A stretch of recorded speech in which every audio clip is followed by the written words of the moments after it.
गरीब बेटी का सौदा। ये कहानी है राजकोट की रहने वाली चमेली की। चमेली एक बहुत गरीब लड़की थी। उसके पिता का कुछ समय पहले ही देहांत हो गया था। उसके घर में उसकी माँ और 2 छोटे भाई बहन थे। बेटी चमेली, अब हम क्या करेंगे? तेरे पापा के जाने के बाद तो हमारे पास अब कुछ नहीं बचा है। हमारे घर में खाने के भी लाले हो गए हैं। अब तो बस तेरा ही एक सहारा है। अब तो बस एक ही चारा है कि हम सब जहर खा लेते हैं। इस गरीबी में कैसे जिएंगे? इतनी महंगाई हो गई है। ये कैसी बातें कर रही हो माँ? आप किसी भी बात की चिंता मत करो। मैं जल्द ही कोई नौकरी ढूंढती हूँ। तुझे क्या नौकरी मिलेगी बेटी? हमारी गरीबी की वजह से तुझे हम पढ़ा भी नहीं सके। मैं घरों में काम करने का काम ढूंढती हूँ माँ। उसमें पढ़ाई की कोई जरूरत नहीं होती। काम आना चाहिए बस। वो मुझे बहुत अच्छे से आता है। अगले दिन सुबह चमेली उठकर काम की तलाश में निकल जाती है। वो पास की ही एक सोसाइटी में काम ढूंढती है। बहुत कोशिश के बाद चमेली को एक रमेश नाम के आदमी के घर में नौकरी मिल जाती है। तुम खाना अच्छे से बना लेती हो? जी साहब, मैं घर का सारा काम जानती हूँ। मेरे 2 बच्चे हैं, रिंकी और रोहित। उनको स्कूल के लिए तैयार करना, उनका लंच बनाना, उन्हें स्कूल छोड़कर आना और घर के सारे काम करने होंगे। इसके लिए तुझे सुबह जल्दी आना होगा और रात को देर से जाना होगा। चमेली अपने पैसे की जरूरत और भाई बहन की सोचकर अपने मालिक को हाँ कह देती है। उसकी सारी सही गलत बातों को सिर्फ मानती जाती है। फिर वो सारी बात करके घर चली जाती है।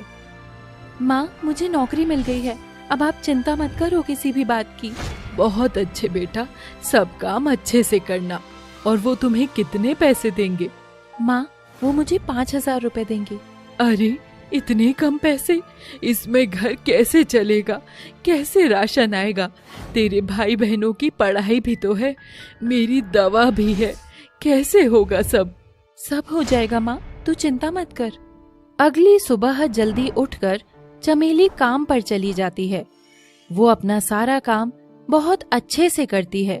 वो बच्चों को बहुत अच्छे से संभालती है। रमेश ये सब देखकर बहुत खुश होता है। वो अपने मन में सोचता है। रमेश फिर चमेली के घर पहुंच जाता है। जी, मैं आपकी लड़की से शादी करना चाहता हूँ। मुझे वो बहुत अच्छी लगती है और उसने मेरे घर को अच्छे से भी संभाल रखा है। साहब, ये आप कैसी बात कर रहे हैं? मेरी बेटी आपसे आधी उम्र की है। मैं उसकी शादी आपसे कैसे करा सकती हूँ? उम्र क्या देखना है? ये कहावत तो सुनी होगी ना आपने, घोड़ा और आदमी कभी बूढ़ा नहीं होता। देखो, तुम देख लो, मेरी उससे शादी कराने में तुम्हारा ही फायदा है। उसके बदले में मैं तुम्हें हर महीने खर्चा दूंगा। तुम्हारा और दोनों बच्चों की पढ़ाई का सारा खर्चा, दवाई का खर्चा भी मैं ही उठाऊंगा और यहाँ से अच्छा कोई घर लेकर तुम्हें दूंगा। लगभग तुम्हारी जिंदगी सुधर जाएगी। जन्नत बना दूंगा तुम्हारी जिंदगी को मैं।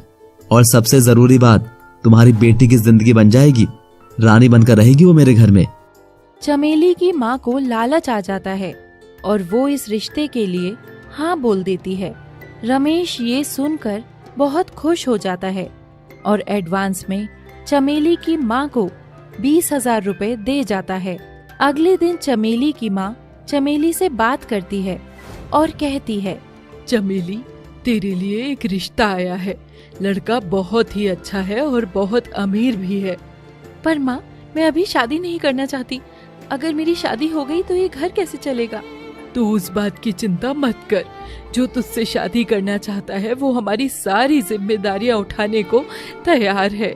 अच्छा, ऐसा कौन है माँ जो मेरी जिम्मेदारी बांटने को तैयार है मुझसे शादी करने के बाद भी? वो कोई और नहीं, तेरे मालिक है। वो खुद तेरा रिश्ता लेकर आए हैं बेटा। वो तुझे बहुत पसंद करते हैं और तुझसे शादी करना चाहते हैं। नहीं माँ, मैं उनसे शादी कैसे कर सकती हूँ? वो मुझसे कितने बड़े हैं और माँ, उनके 2 बच्चे भी हैं। हाँ तो क्या हुआ? अब उनकी बीवी इस दुनिया में नहीं है और बच्चे तो तू अब भी संभालती है। शादी के बाद भी संभाल लेना। और बेटा, तू ये सोच, तेरी शादी से हमारी जिंदगी बदल जाएगी। चमेली घर की जिम्मेदारी देखते हुए शादी के लिए हाँ कर देती है और रमेश और चमेली की शादी हो जाती है। शादी के बाद कुछ समय तो अच्छे से निकल जाता है क्योंकि रमेश चमेली का बहुत ध्यान रखता था और उसे बहुत प्यार भी करता था। पर कुछ समय बाद उसका स्वभाव बदलने लगता है। वो उसे उल्टा सीधा बोलने लगता है, गुस्सा करने लगता है, कभी कभी तो उस पर हाथ भी उठा दिया करता था। आपने मुझसे शादी क्यों की? आप तो मुझे बहुत प्यार करते थे इसलिए की थी ना। फिर अब कुछ समय बाद ही क्या हुआ है आपको? आप मुझे बिल्कुल प्यार नहीं करते, यहाँ तक कि अब आप अपना हाथ भी उठा देते हैं मुझ पर। मैंने कोई प्यार नहीं किया है, तुझे खरीदा है।